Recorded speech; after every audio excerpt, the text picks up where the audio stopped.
안녕하세요. 반갑습니다. 한 주간 행복하셨습니까? 네, 요즘 참 무척 많이 덥죠? 네, 이 더운 여름에 우리 식구님들 평상시에 어떻게 지내실까 굉장히 좀 궁금합니다.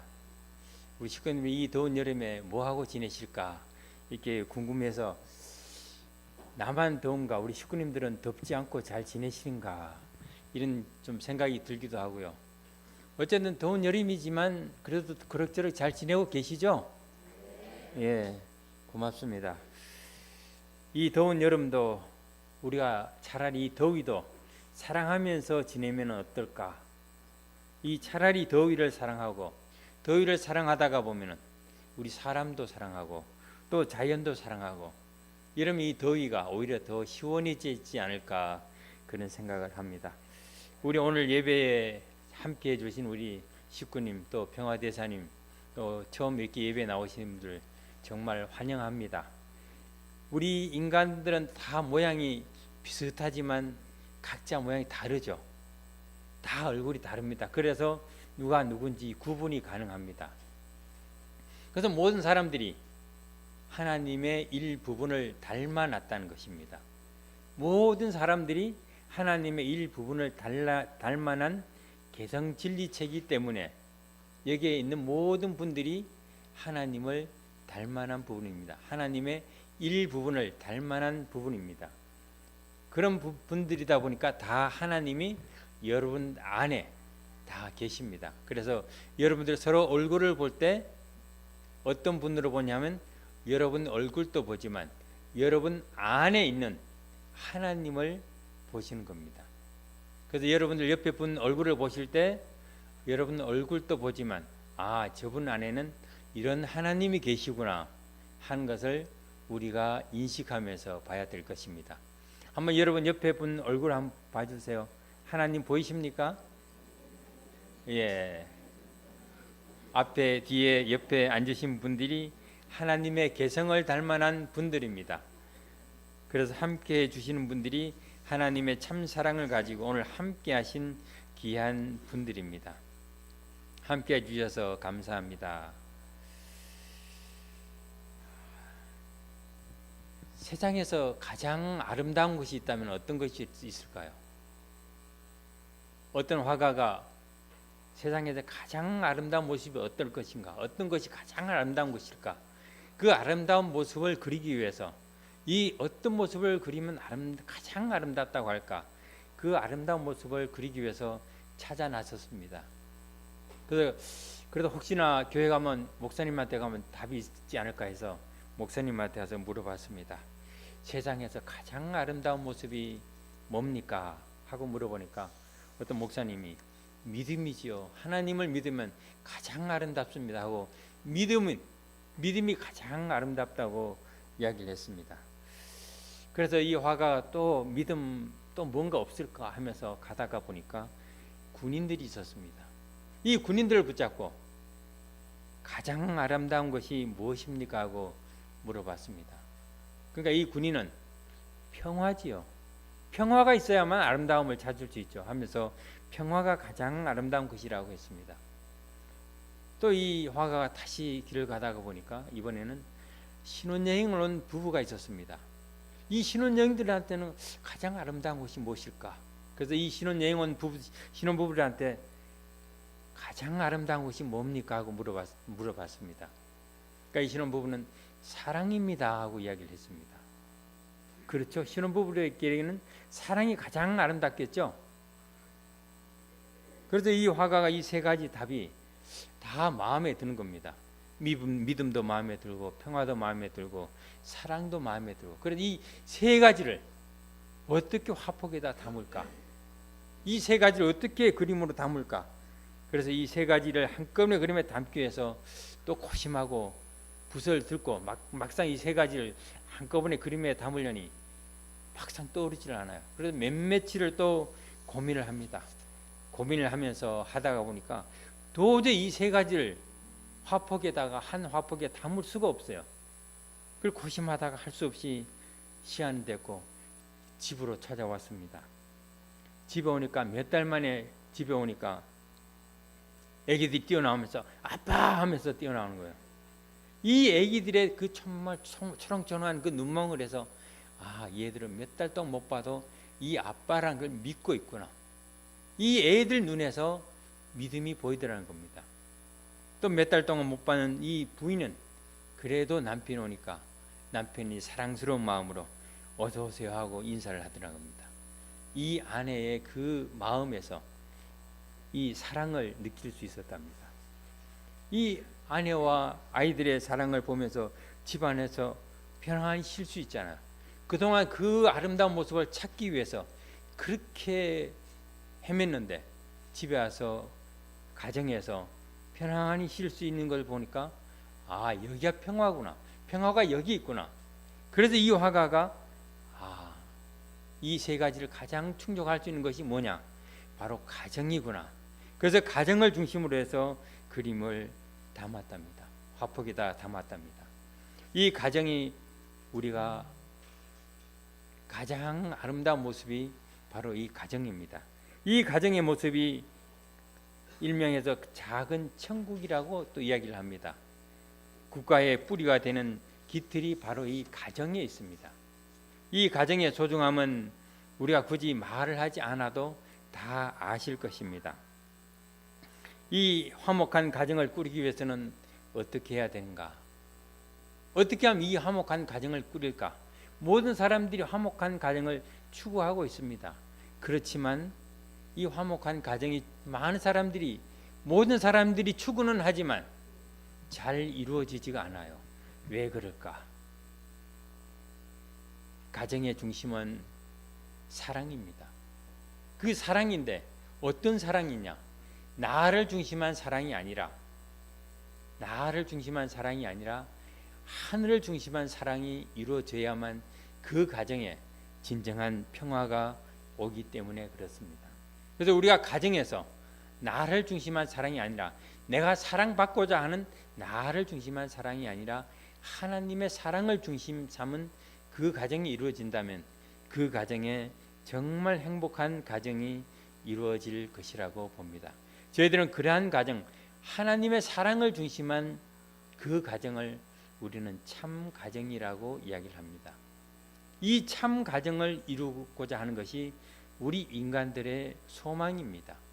우리 모든 사람들의 희망이고 꿈이기도 합니다. 그래서 이 참 가정을 작은 천국, 미리 가보는 천국, 국가의 뿌리라고 이야기를 하기도 합니다. 이러한 가정, 참 가정을 이루고자 하는 것은 태초에부터 하나님 인간 창조할 때부터 하나님의 꿈이기도 했습니다. 그래서 성경에 창세기 1장 27절부터 8절은 하나님이 하나님의 형상, 곧 하나님의 형상대로 사람을 창조하시되 남자와 여자로 창조하셨다고 했습니다. 왜 남자와 여자로 창조하셨을까요? 남자만 창조하신다든지 여자만 창조하신다든지 아니면 다른 모습으로 창조하셨을 수도 있었을 텐데 분명히 남자와 여자로 창조하셨습니다. 그 말은 하나님의 구상, 하나님의 꿈 가운데는 남자와 여자가 있는 것이 아니라 남자와 여자가 결합해서 하나가 되는 가정이 있었다는 것입니다. 그래서 하나님이 남자와 여자를 창조하시고 복을 빌어주십니다. 복을 빌어주시면서 생육하고 번성하여 땅에 충만하라, 땅을 정복하라, 바다의 물고기와 하늘의 새와 땅에 움직이는 모든 생물을 다스리라, 이렇게 복을 주십니다. 이것이 하나님이 우리 인간한테 주신 바로 축복입니다. 그래서 우리 인간들은 내 마음속에 나도 모르게 이러한 가정을 이루는 소망을 가지고 삽니다. 어떤 소망? 참 가정을 이루고자 하는 소망. 이 참 가정은 나의 사랑을 중심한 것이 아니라 하나님의 사랑을 중심한 소망을 이루고자 하는 것입니다. 오늘 여러분들이 함께하고 있는 이 단체 이름이 뭔가요? 세계 평화 통일 가정 연합입니다.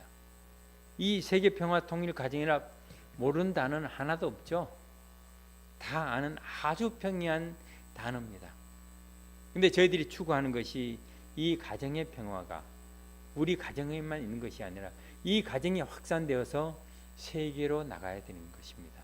전 세계가 같이, 모든 인류가 같이 평화를 이룰 때 진정한 평화가 이루어집니다.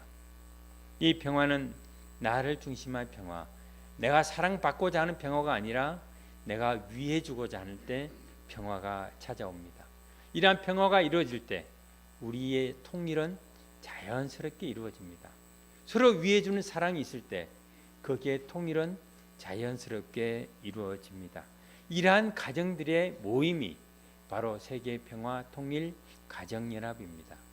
이 모든 인간들이 추구하는 이 가정, 참 가정에 이루어진 참 가정이 모인 단체가 바로 세계 평화 통일 가정 연합이라고 하는 것입니다. 오늘 여러분들이 함께하고 있는 이 단체가 바로 세계 평화 통일 가정 연합입니다. 이 세계 평화 통일 가정 연합을 창시하신 문선명 한학자 총재님은 이 참 가정에 대해서 이렇게 말씀하시고 계십니다.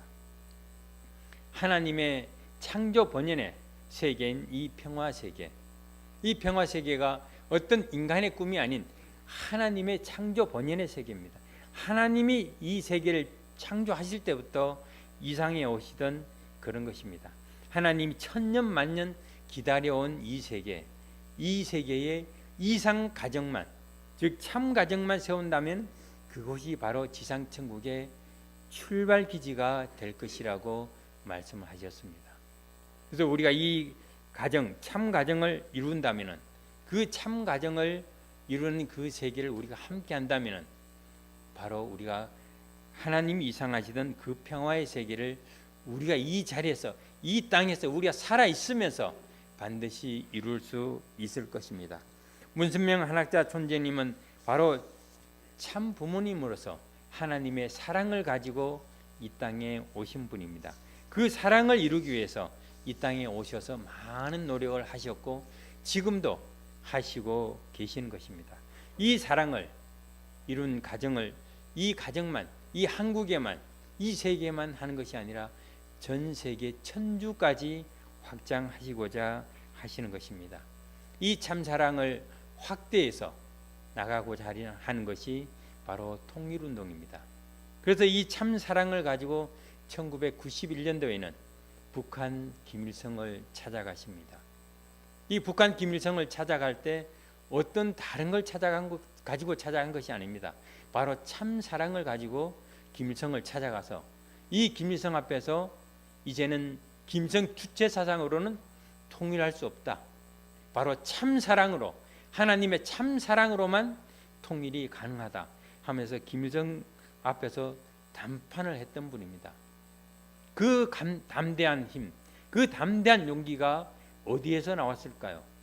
누구도 김일성 앞에서 김일성 주체 사상 틀렸다, 김일성 주체 사상 가지고는 통일할 수 없다, 그런 이야기를 누구도 감히 이야기를 못하는데 문선명 총재님, 한학자 총재님은 김일성 앞에서 어떻게 그 이야기를 할 수 있었을까? 바로 하나님의 참 사랑이 있었기 때문에 그 참 사랑의 힘을 가지고 김일성 앞에서 당당하게 이야기를 했던 것입니다. 그래서 통일은 어떤 통일로 이야기를 할 수 있는가? 어떤 것으로 통일할 수 있는가? 바로 하나님의 참 사랑으로만 진정한 남북 통일이 가능하다는 것입니다. 그래서 북한 김일성을 만나서 그때 담판을 했습니다.